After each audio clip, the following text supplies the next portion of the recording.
Association of Ghana Industries AGI calls for a lasting solution to the challenges between the independent power producers and the Electricity Company of Ghana (ECG).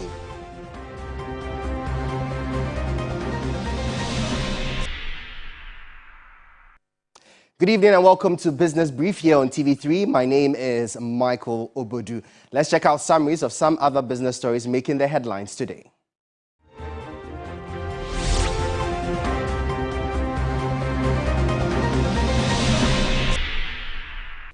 In Business Today, former Finance Minister Seth Terkper has criticized government for its decision to collateralize proceeds from the Energy Sector Levy Act, ESLA. According to him, the domestic revenue source was introduced to provide funding for power generation and the clearance of legacy debts accumulated within the sector, including those of the independent power producers. Seth Terkper said the goal of introducing ESLA has not been achieved. To ensure financial inclusion among farmers, financial institutions must make efforts to understand the dynamics of the agricultural sector. According to the Gender Program Manager, Pan-African Savings and Loans, this is necessary to ensuring that practical and tailored solutions are put in place, particularly for women agricultural players. New Zealand has become the world's first country to expand its ban on plastic bags in supermarkets to thin bags, which are typically used to hold fruits or vegetables. The move, which took effect on Saturday, is part of a wider government campaign against single-use plastics. Most shoppers already bring their own bags to stores after take-home plastic bags were banned in 2019.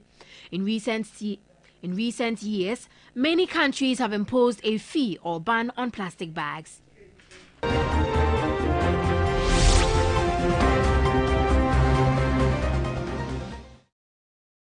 Thank you for staying with us. Let's bring you our first story now, as the Association of Ghana Industries AGI is calling for a lasting solution to the challenges between the independent power producers and the Electricity Company of Ghana (ECG).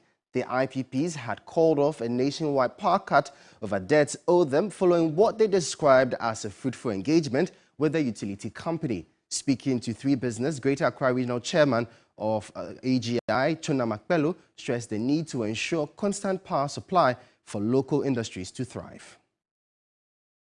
At least 30% of everything we do in industry will require power. And so the supply and consistency in supply of power becomes very fundamental for a successful production. Besides, we've received several orders that we have to work on. And so consistency in power supply is really of paramount. And so any distraction or a breakage in the flow of power constitutes a significant worry for members of the industrial fraternity.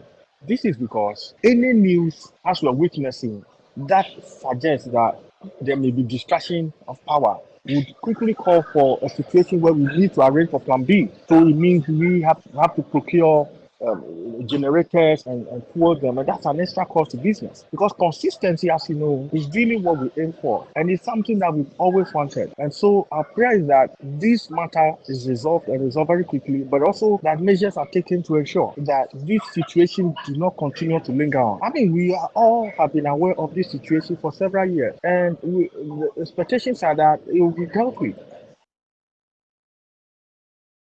Now, some fuel outlets have reduced prices by some 2%. For the first pricing window, a few stations have increased their prices. LPG price is expected to stay same. Executive Secretary of the Chamber of Petroleum Consumers Ghana, COPEC, Duncan Amoah, explains the reason behind the situation. By middle or close of today, a lot of the OMCs would have declined on prices, declined to the extent that international benchmarks are lowered by some 2 and 3% for petrol and diesel. The city, however, has not been that effective. There's been some depreciation therein, but that is mitigated. Just oppose that with the amount of stock you have in country presently, and then market competition. You are likely to get some further declines on current pump prices by some 10 pesos averagely. And so, barring any last minute whatever, it is our expectation that Ghanaians will pay a little less for fuel for the first window, July. LPG prices, however, we expect to remain stable due relatively to the same numbers as the markets have not done much. It's also seen some adjustment upwards, but not significant enough to cause any change in prices at the various LPG pumps. So prices of LPG likely to also be maintained or remain stable. The Petroleum Commission has emphasized its commitment to increasing job role localization in the industry. Chief Executive Officer of the Commission, Egbert Faibille Jr., assured the Commission will continue to put in place policies and measures to promote the development of Ghanaians in the required skill sets needed in the industry. The Petroleum Upstream Job Role Localization Policy is aimed at providing job opportunities and sustainable employment for trained and skilled local workforce. A Ghanaian is to be assigned to any expatriate employed as a successor. This, according to CEO of Petroleum Commission, Egbert Faibille Jr., is to ensure skills and technology transfer. We need to deliberately train our own people so that over a period of time, they will take over the expatriate roles, and by that, the cost of oil and gas production in Ghana will go down. We will continue to give more work permits.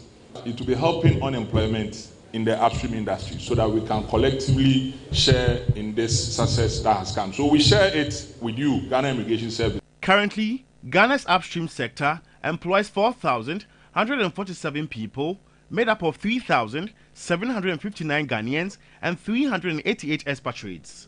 With the 3,759 Ghanaians employed in the upstream petroleum sector, 3,088 are males and 671 are females. Deputy Minister of Energy Herbert Krapah observed Ghanaians can only appreciate the invested efforts when they witness a significant rise in the